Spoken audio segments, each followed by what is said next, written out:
In this video, I'm going to show you how to replace the rear inner brake hose on this Honda Pilot. This is the one that goes from your brake line down to the other brake line that leads to the caliper. Let's get started. With a 22mm socket, remove all 5 lug nuts and then we'll pull the wheel off.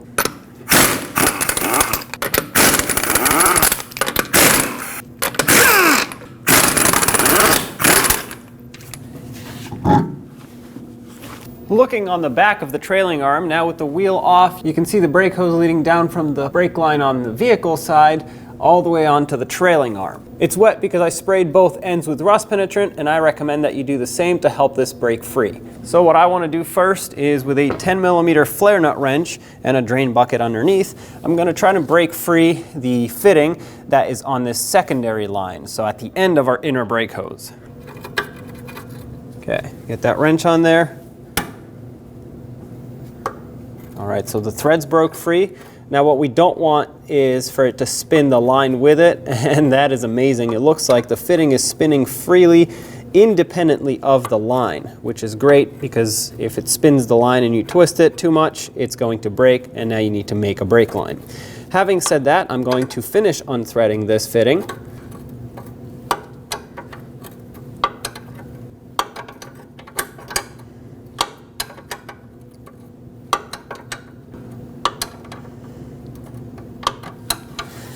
And out comes this brake line. That's perfect. Now to stop the flow of brake fluid, I will pinch this hose, and that's going to restrict it. I'm not worried about the hose getting damaged. This is the old one that we're replacing. After all, I'm going to pinch it, and then we have to unhook it from this bracket.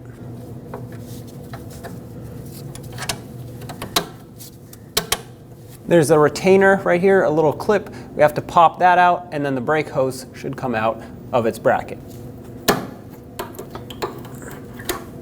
Okay, pull that out, and there's the brake hose. Now let's go on the other end of it and do the same thing. Right here where it connects to the body of the vehicle, we have the same 10mm fitting. So I'm going to put my wrench on, break it free. And this one, as you can see, is spinning the line with it. That's all right.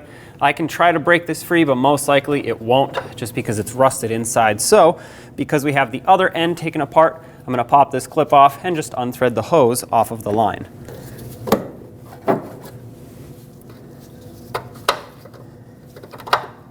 This one's getting stuck, so I'm just going to grab some pliers and help twist it off.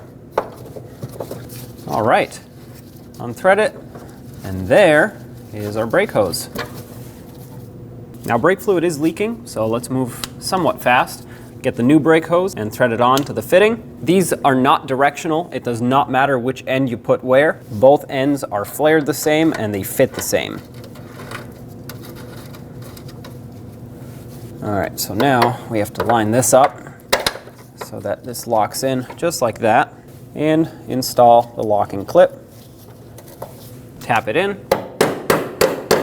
And now we'll take our 10mm wrench and snug up the fitting. Okay, snug that up. There we go. Be gentle with this brake line. Mine doesn't really want to turn very smoothly. Let's clean off our brake fluid in this area to make sure that we don't have any leaks.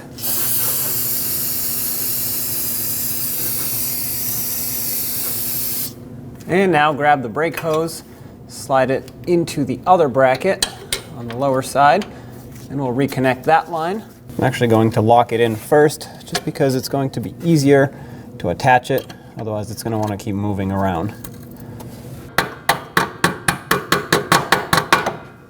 Now let's attach our brake line.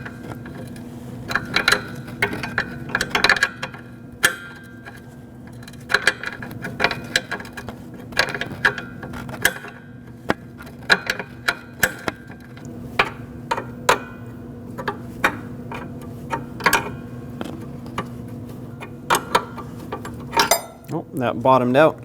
I'll switch back to my flare nut wrench. Snug it up. And this is all secured, so let's rinse it off, and then we'll go over to the caliper side to bleed everything.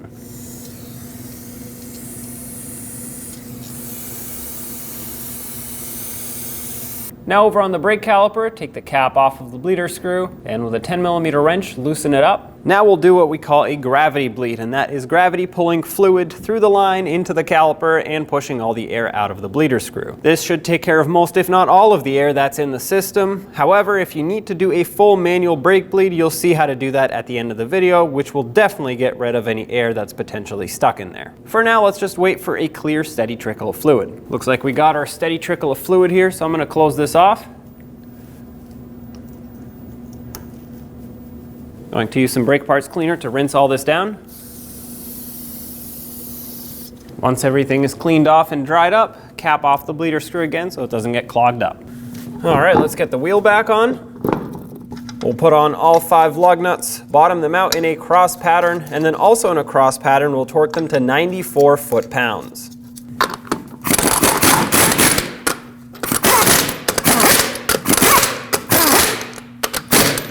Once again, 94 foot-pounds in a cross pattern. Here we go.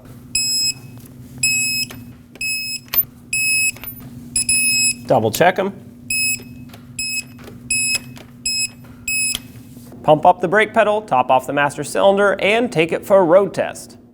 On the driver's side of your engine compartment, right behind the air intake housing, you're going to notice you have a brake master cylinder right here, which, if you remove the cap and turn it counterclockwise and read it closely, takes .3 or .4 brake fluid. We want to make sure we have that on hand.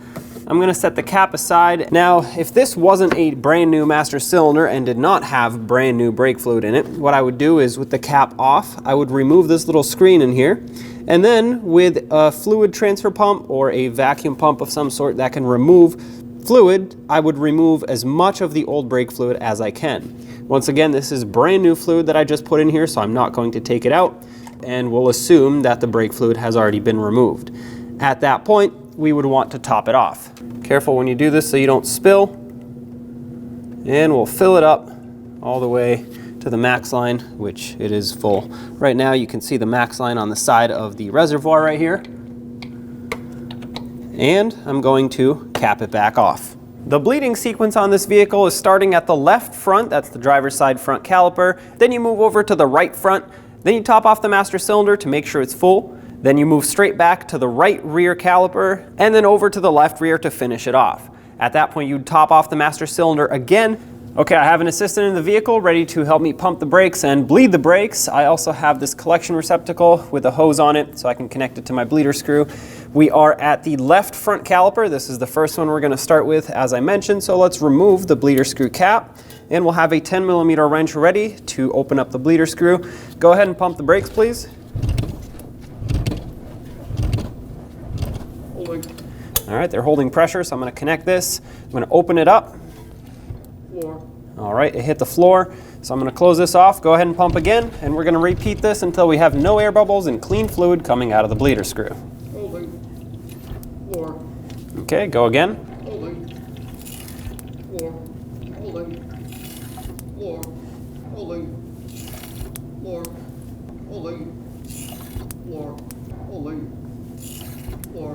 I like it. Let's do it one more time. Go again. Perfect. You can let go of the brake pedal now. I'm getting no air bubbles out of this. Clean brake fluid, so I'm going to remove this. We'll wipe off any brake fluid that may have dripped, and then cap it off.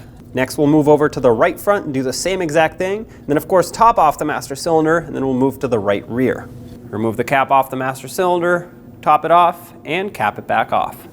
I've topped off the master cylinder, and I'm at the right rear wheel. This is our third caliper. Gonna remove the bleeder screw cap, put my wrench on there. Same 10mm wrench as before, and my collection receptacle with a hose. Go ahead and pump. Okay, holding pressure. All right, hit the floor. Go ahead and pump again. Same thing, we're going to go until we see clean fluid and no air bubbles.